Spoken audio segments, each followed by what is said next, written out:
आत्मीय भाइयों एवं बहनों, क्रांति की करवट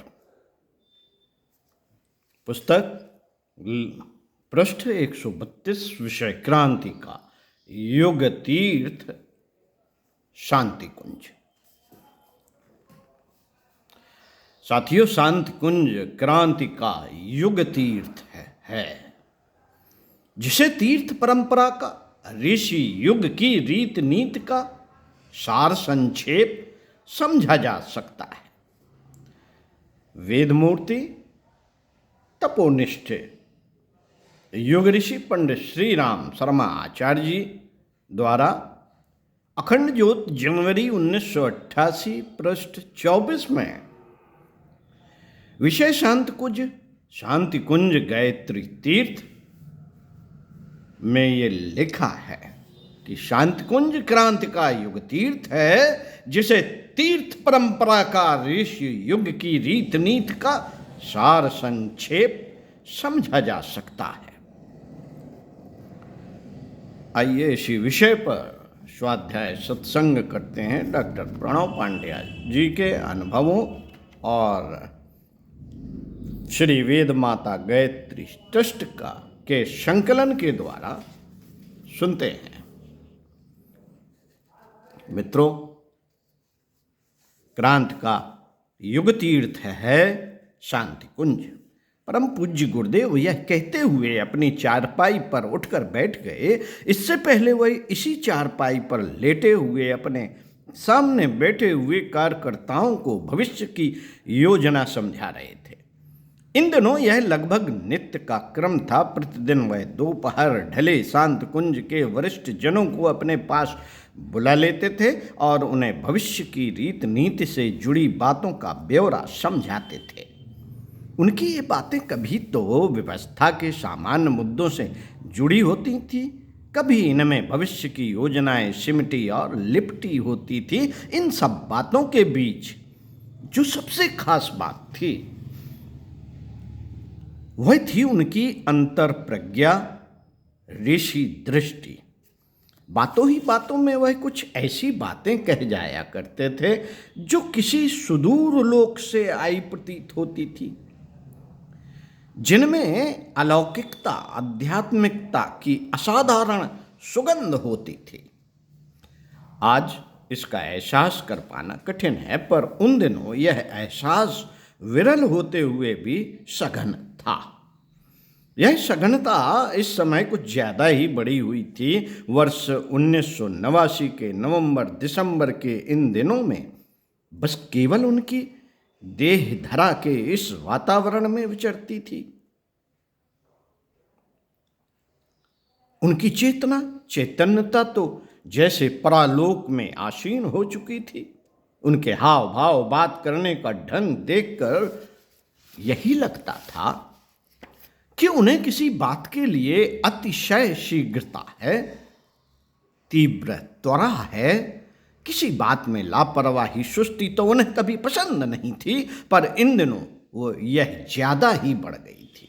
वह बोल रहे थे, मित्रों, वह बोल रहे थे, तुम लोग यदि मुझे समझने की कोशिश करो तो शांत कुंज को समझ जाओगे।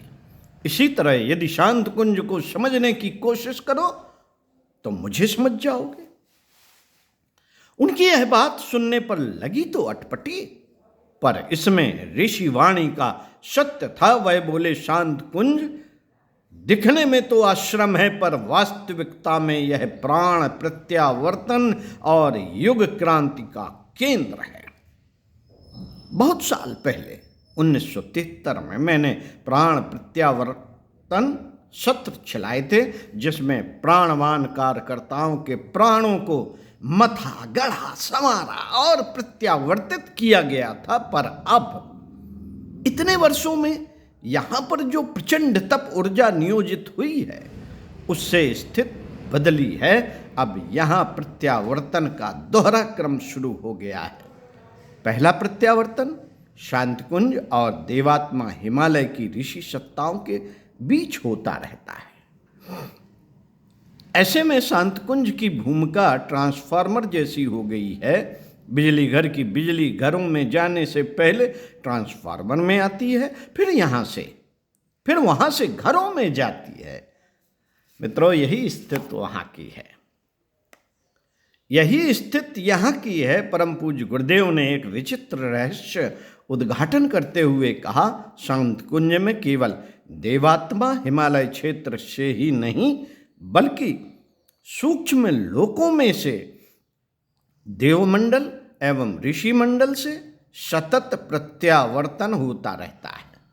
दूसरा प्रत्यावर्तन यहाँ आने वाले रहने वाले लोगों और शांत कुंज के बीच होता है। बस इसके लिए सिर्फ इतनी शर्त है, यहाँ आने वाले रहने वाले अपने हृदय के द्वार खुले रखें। शांत कुंज को केवल ईंट पत्थर की इमारत न समझें, बल्कि इसे मेरी देह समझे, इसे उसी रूप में पवित्र व पूज्य माने। ऐसा हो तो वे यथार्थ समझ पाएंगे। यहाँ पर उठते उपन्नते प्रचंड आध्यात्मिक ऊर्जा के बवंडरों को देख पाएंगे। इसी आध्यात्मिक ऊर्जा की महावृष्टि के बीच उर्वर चेतना वाले व्यक्तित्वों में क्रांति के बीज बोए जाते हैं, इन्हें उचित पोषण दिया जाता है। यह सिलसिला आगे भी चलता रहेगा। इतना कहकर उन्होंने सामने बैठे हुए लोगों की ओर देखा। सभी उन्हें दम साधे सुन रहे थे। वह बोले, दरअसल क्रांतियां होती ही ऐसी हैं। उनका आधार विवाद या शास्त्रार्थ नहीं होता, बात को अंतराल की गहराई तक पहुंचा देने, उसे आस्था और मान्यता स्तर पर बिठा देने से ही लोग उसे स्वीकार कर लेते हैं और जीवन क्रम में उतार लेते हैं। मित्रों, अपना शांति कुंज भी क्रांति का युग तीर्थ है। युग क्रांति की गंगोत्री है। सूर्य सबसे पहले पूर्व से निकलता है और वहां से आगे बढ़ते बढ़ते सारे संसार को अपनी आभा से आच्छादित कर देता है। इसी तरह गंगोत्री से आरंभ होने वाला निर्झर बंगाल पहुंचते पहुंचते सहस्त्र धाराओं में विकसित होता दिखाई पड़ता है। इसी तरह यहां से भी क्रांति की अनेकों धाराएं फूटेंगी, जो संसार में अनेकों बड़े परिवर्तनों को जन्म देंगी। इस युग क्रांति का शुभारंभ भले ही शांति कुंज से हो रहा हो, लेकिन उसका विस्तार देश के कोने कोने और विश्व के हर भाग में व्यापक होते हुए देखा जा सकेगा। मित्रों, परम पूज्य गुरुदेव को इन बातों में उनकी दिव्य दृष्टि की झलक थी।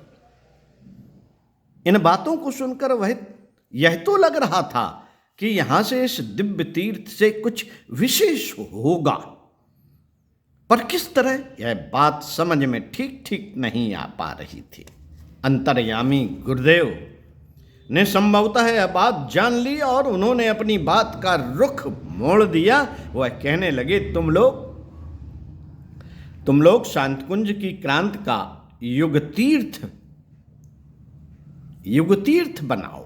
तीर्थ में लोग जाते हैं, स्नान करते हैं, पूजा पाठ करते हैं, साधना करते हैं। तुम लोग यहाँ आने वालों को क्रांतिकारी विचारों से स्नान कराओ, उसे व्यक्तित्व को परिष्कृत करने वाले चिंतन और साधना बताओ, उसे उसके दायित्व का बोध कराओ। तुम लोग इतना कर सके तो बाकी का काम युग क्रांति का संचालन करने वाली आध्यात्मिक शक्तियां स्वयं कर लेंगी। ऐसा कहते हुए वह उठे और वहीं आसपास टहलने लगे। कुछ देर तक वहां मौन पसरा रहा। इसके बाद वह टहलते हुए बोले, भविष्य में शांति कुंज को युग तीर्थ की नर्सरी बनाना पड़ेगा। तुम लोगों ने नर्सरी देखी है ना? वहां बहुत सी प्रजाति के पौधे छोटे छोटे होते हैं। बस इसी तरह यहां पर अलग अलग क्रांतिकारी योजनाओं के कार्यक्रम चलाने पड़ेंगे। ये छोटे स्तर पर हो तो कोई हर्ज नहीं।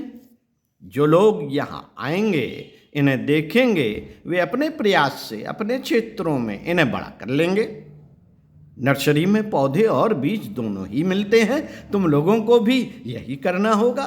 यहाँ से पौधे के रूप में क्रियान्वित हो रही क्रांतिकारी योजनाएं और बीज रूप में क्रांतिकारी विचार दोनों ही देने होंगे।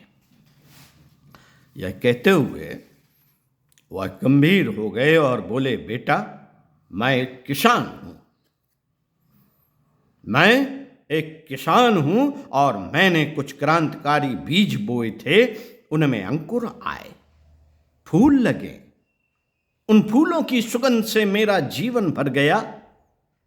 उस सुगंध के कारण मैं यहां रहते हुए किसी और लोक में हूं। उस सुगंध ने मुझे नया जन्म, नया जीवन दिया है। अब जो मैं साधारण आंखों से दिखाई पड़ता हूं, वह नहीं हूं। अब जो मैं हूं, उस अनूठी क्रांति के बीजों को तुम में बांट देना चाहता हूं। तुम उसे सब में बांटो। क्रांति के इस युग तीर्थ से लोग क्रांति के बीज लेकर जाएं।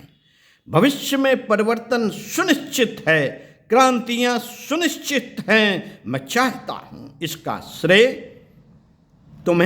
तुम सबको मिले। पर ध्यान रखना, मेरे बोए ये क्रांति बीज न रह जाएं। इनका अंकुरण अवश्य होना चाहिए। क्रांति के युग तीर्थ से क्रांति की पाठशाला का जन्म अवश्य होना चाहिए। ओम शांति।